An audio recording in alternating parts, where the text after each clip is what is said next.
29장 15절 말씀 같이 한 목소리로 한 절씩 교독하겠습니다.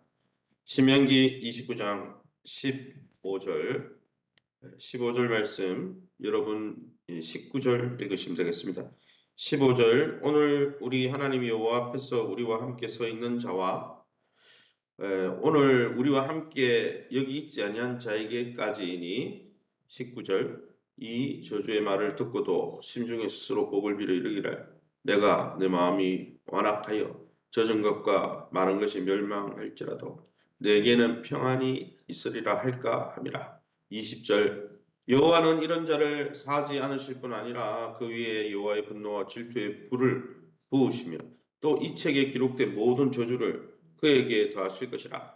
여호와께서 그의 이름을 천하에서 지워버리시되 28절 여호와께서 또 진노와 격분과 크게 통한하심으로 그들을 이 땅에서 뽑아내서 다른 나라에 내던지심이 오늘과 같다 하리라. 29절 감추어진 일은 우리 하나님 여호와께 속하였다 하거니와 나타난 일은 영원히 우리와 우리 자손에게 속하였나니 이는 우리에게 이 율법의 모든 말씀을 행하게 하심이니라. 아멘. 오늘은 신명기 29장 14절에 29절 말씀 가지고 거룩한 공동체를 꿈꾸며라는 제목으로 말씀 함께 나누기 원합니다. 하나님의 백성으로 구성된 이 언약 공동체, 다른 말로 하면 교회가 하나님의 언약의 말씀에 충실하지 않아 받게 될 저주의 언약을 기록하고 있습니다. 하나님의 백성이 됐는데도 하나님의 언약을 깨뜨리면서 하나님을 왕으로 모시지 않고 무늬만 하나님의 백성이다 이렇게 하면 우리의 삶이 행복한 게 아니라는 것이죠. 오히려 우리의 삶 속에 하나님이 돌보시지 않으므로 저주가 임하게 될 것을 성경은 말씀해 주고 있습니다. 그러면 이 본문을 통해서 우리가 믿고 의지한 하나님은 어떤 분이십니까? 20절입니다.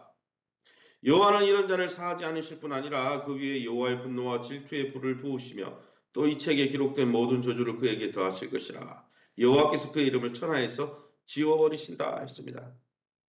하나님의 백성인데 자기 백성이 은밀한 죄를 짓는 것을 보시고 깊이 슬퍼하시며 20절부터 28절을 읽어보면 언약에 저주하신 대로 그 백성에게 재앙을 내리신다 말씀하고 있습니다. 이 모압 언약, 특별히 신명기 28장을 읽어보면 들어와도 나와도 복을 받는 인생이 있는 반면에 들어와도 나와도 저주가 임하는 인생이 있다고 분명히 말씀하죠. 하나님의 통치를 받아들이고 하나님을 왕으로 진정 왕으로 예우하고 대접하고 살면은 복이 있지만은 입술로는 하나님의 백성이다 말하면서도 자기의 삶을 자기가 주인이 돼서 자기 중심적성에 취해서 내가 왕이고 내가 하나님이다 이렇게 살면 재앙이 있다는 것입니다. 그러니까 기계적으로 내가 세례 받았네, 내가 기계적으로 내가 교회 직분을 갖고 있네 이게 중요한 게 아니죠. 하나님을 진짜 왕으로 모시고 왕으로 대접하냐 그게 중요한 거예요. 그 고백의 진정성이 중요한 거죠. 하나님은 언약 백성이 말씀을 지키면 복을 주시지만은 그렇지 않은 경우에는 저주하시겠다고 분명히 말씀하셨습니다. 이스라엘 백성은 때때로 자기들 머리 위에 떨어진 재앙을 이해하지 못했지만 오히려 원방에서 온 이방 민족이 하나님이 자기 백성 죄 때문에 진노하셨음을 인정했습니다. 혹시 사랑하는 성도 여러분, 우리의 죄 때문에 처한 슬픈 현실에 대해 불신자도 다 알고 있는데 우리만 모르고 있지는 않습니까? 죄를 슬퍼하시는 하나님의 마음을 묵상하면서 우리가 진실로 정말 우리의 고백대로 삶을 살아가는 삶의 열매가 있는 진짜 하나님의 살아있는 백성 되시기를 예수님의 이름으로 축원합니다. 그럼 우리에게 주시는 교훈이 무엇입니까? 15절입니다.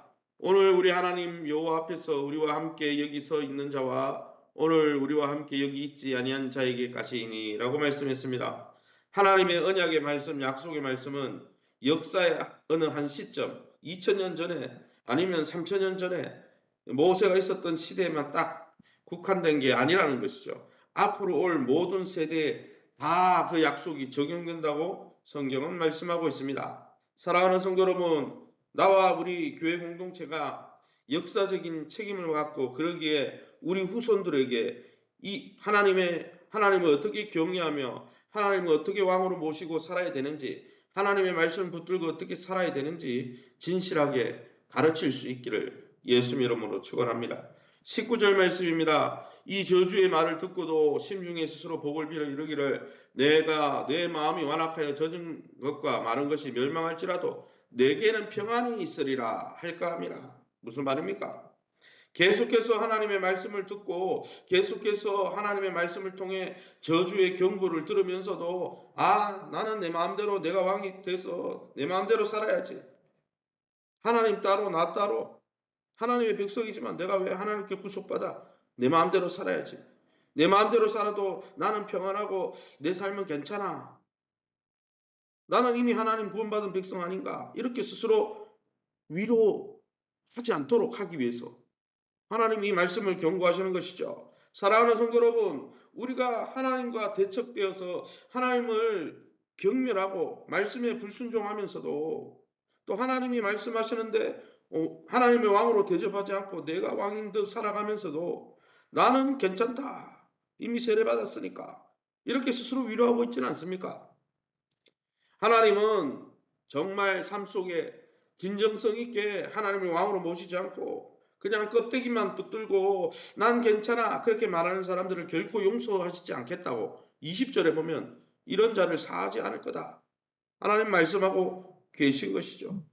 사랑하는 성도 여러분, 그러기에 공동체의 거룩함을 위해 우리 자신을 매일매일 성찰하면서 매일매일 내 안에 우상이 없는가, 매일매일 내가 하나님처럼 내가 주인이 되어서 삶을 살아가고 있지 않은가, 우리 자신을 돌아보아야 하는 거예요. 그냥 20년 전에 30년 전에 기계적으로 세례 받았으니까 아무 이상 없다. 여러분, 부부 제가 이야기했잖아요. 결혼하고 나면 아무 이상 없습니까? 둘만의 관계를 가꾸지 않고 돌보지 않으면 아무 문제가 없습니까? 그러면 황혼 이혼하는 거예요. 그냥 내버려 두면 우리 안에 분노와 질투와 미움과 이런 게 계속 쌓여가면 어떻게 됩니까? 관계가 깨어지는 거잖아요. 하나님과의 관계도 마찬가지라는 거예요. 영적인 관계도. 그러니까 경건에 이르도록 연습하고 날마다 주님을 내가 잘 쫓고 있는지 자기를 부인하면서 내가 왕이 되려고 하는 생각을 매일 십자가에 못 박고 말씀을 보면서 그 작업을 해가야 되는 거예요. 그래야 주님을 끝까지 쫓을 수 있는 것이죠.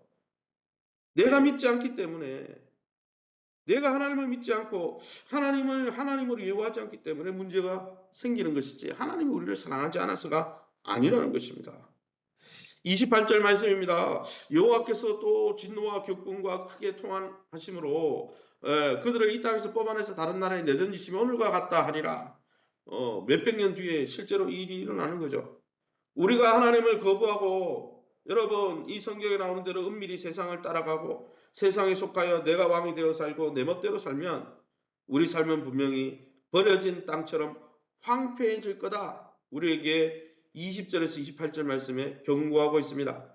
겉으로는 하나님의 백성이라고 말하지만 속으로는 이 세상 사람과 다를 바 없는 가치관과 세계관으로 살고 있지 않은지 그러기에 우리 자신을 매일 성찰하고 돌아보면서 말씀 앞에 기도 가운데 성령께서 깨닫게 하실 때마다 우리 자신을 처복종시키며 주님을 왕으로 모시고 쫓아가시기를 또 그 거룩한 언약 백성으로서 하나님 나라 백성답게 살면서 하나님 나라 백성에게 주시는 복을 누리시기를 예수 이름으로 축원합니다. 마지막으로 29절입니다.